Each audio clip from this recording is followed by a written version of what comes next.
Ouais, ça va bien, et vous? Nous sommes là, il y a Talibé qui en fait, il y a Massajou, quand personne qui m'a pourquoi vous nous envoyez les images, mais bon, il n'y a pas de problème. Alors, voilà quoi. Oui. Alors, producteur de musique, vous avez été au courant de la disparition de Natacha Bizo, Bala Rodgers, comme il dit, le jeudi prochain, que vous connaissez très bien. De toute manière, la première des choses que je veux savoir, est-ce que ça se passe bien là-bas à Paris? Oui, disons que la communauté artistique de la diaspora camerounaise, en France surtout, hein, s'organise. On cherche à faire quelque chose, une messe d'ici peu, quoi. On n'a pas encore fixé la date, mais c'est en cours de préparation. En cours de préparation. Ouais. Au Colonel, vous savez très bien que Colonel existe depuis combien d'années là? Depuis 1980. Depuis 1993. 93. Voilà. Après la sortie du premier album de Danny Tenga. Danny Tenga de mémoire, c'est Femme Dengue, ouais, c'était Femme Dengue. Femme Dengue. Alors, l'une des chansons que j'adorais beaucoup, que j'adore toujours, Dima Lamba. Dima Lamba. Je pense que c'est l'un des meilleurs morceaux de Femme Dengue, pour la simple et bonne raison que c'est lui-même qui joue la guitare solo. Alors, vous vous souvenez très bien que vous et moi, on a eu ce qu'on peut appeler des diversions, parce que je disais, Dima Lamba, c'est une chanson, mais je n'avais jamais vu Femme Dengue, mon frangin, jeune frère et tout, jouer à la guitare, mais je disais, ça, Dima Lamba, alors ça, vous comprenez que maintenant, c'est bien, non? Ah oui, non, mais ça, c'est-à-dire, avec un peu de recul, c'est un chef-d'œuvre. Vraiment, après beaucoup d'années, et quand je vois ce qui s'était passé au studio à ce moment précis, parce que on avait des meilleurs guitaristes du genre, Bikutsi, les Tino Barroza, les Francisco, les Tontons et Bogo. Et on était en train d'enregistrer, et il dit, Dima Lamba, c'est moi-même qui va jouer la guitare solo. On dit, mais comment ça? Tu sais pas jouer à la guitare? Il dit, qu'on appelle la sorcellerie et tes cadeaux. Voilà, c'est ça, oui, en quelque sorte. Parce que mon frère, on l'a vu jouer à la guitare, mais lui, il a joué non, ouais, non, mais là, curieusement, il dit, cette chanson, c'est moi qui va faire la guitare solo. Et on l'a laissé jouer, et c'était la perfection. C'était la perfection. C'est ce qu'on appelait one way. One way, et maintenant...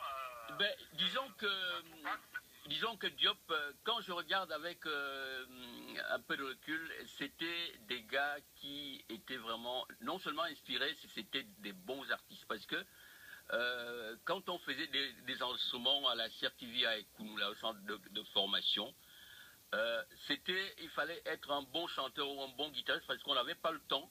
Et il fallait jouer une seule fois, comme tu dis, le one way. Il n'y avait pas de reprendre, comme actuellement avec les Pro Tools, on arrive à tout arranger et les voix et tout. Hein. Mais là, il fallait être bon.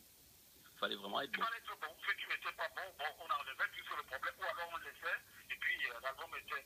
Et voilà quoi, Délé le Bombardier et beaucoup d'autres artistes sont passés entre vos mains, et les autres, les modèles de ces showbiz qui représentent en ce moment les éditions Colonamo au Cameroun, bien sûr à la GM saoudienne. Je voudrais vous poser une petite question.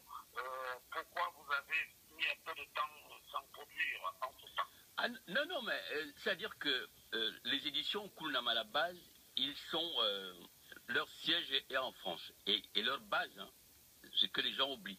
Donc, si je ne produis pas au niveau du Cameroun, je produis d'autres artistes, hein, d'autres pays, hein, en Côte d'Ivoire et tout. C'est-à-dire que ce qui se passe au Cameroun depuis ça fait au moins une dizaine d'années, ça tu le sais, moi je ne suis pas chanteur, je suis un producteur et je ne peux gagner de l'argent que par rapport à ce que je produis.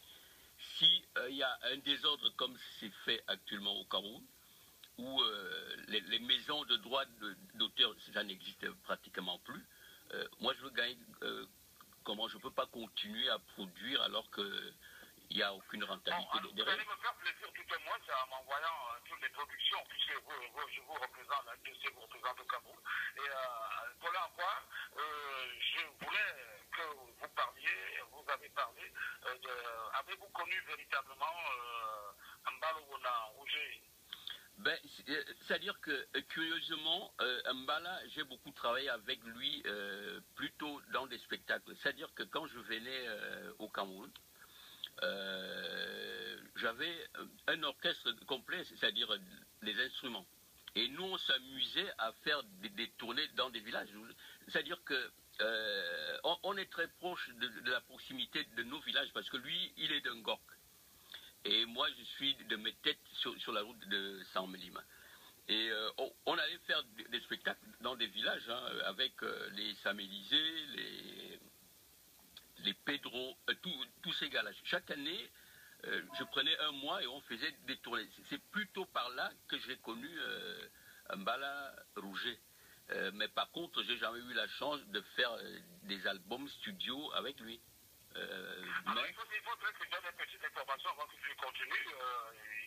Sa maman sa maman, c'était également, parce que c'est notre fils, et de Bamongon, pas très loin de moi, à 1 kilomètre, donc c'est un mangan intégral, un mangan pour Bassoro. Donc, il faut comprendre que moi aussi, j'ai été surpris de le savoir. Et donc, nous sommes très bien proches à ce monsieur-là. Et comment vous comptez faire pour cet artiste? Ben, le problème, c'est que j'envisage peut-être venir au Cameroun, parce que ça fait un moment, ça fait pratiquement une quinzaine d'années que j'ai plus mis pied au Cameroun. Donc, je voudrais passer sur place, parce qu'ici, c'est un peu compliqué, ici en Europe, c'est-à-dire qu'on ne peut pas organiser les choses comme au pays, de prendre l'ampleur qu'on veut donner. Bon, alors, vous avez Michigan, que vous connaissez Loulou, avec les vibrations, Médio et autres, qui est parti. Il y a un ami du côté de Club Saga qui est parti. Vous avez également Natacha Bizot. Vous avez tout récemment Masayou, voilà, par la route. Alors, bon, on pourra peut-être faire quelque chose de bien pour un hommage rempli sur un vidéogramme ou phonogramme, comme vous voudrez. Comment va Casser la Bella? Casser la Bella, elle va bien. Elle est en train de préparer un autre album qui sortira d'ici, nous sommes au mois d'octobre, disons d'ici février-mars. Des rencontres avec Ekex? Oui, avec Ekex, nous sommes pratiquement ensemble tout le temps. Ekex est là, hein, il est là. Il faut lui dire bonjour de ma part, surtout avec hommage aux mamans, et sans oublier Bambatu. Dites-lui que ça marche bien, que son hommage aux mamans marche très bien. Et vous avez également d'autres informations sur la toile, comme d'habitude. Vous avez le salut de GM, la Saoudienne, et nous vous remercions d'avoir appelé. Avec vous, un message envoyé à l'équipe de Bouillon Show. Masayou, vous voulez dire bonjour oui, donc. Bonjour, il s'appelle Bonjour. Monsieur Akwa, bonjour. Bonjour. Oui. Bonjour, monsieur Paulet Akwa. Passez aussi à nous ici. Ah, d'accord. Bonjour. Non, mais j'apprécie ce que vous faites pour la culture, notre culture. Hein. C'est très bien d'être tôt à la radio et d'animer. Il faut continuer. C'est un beau métier. Merci. C'est un beau métier. Alors,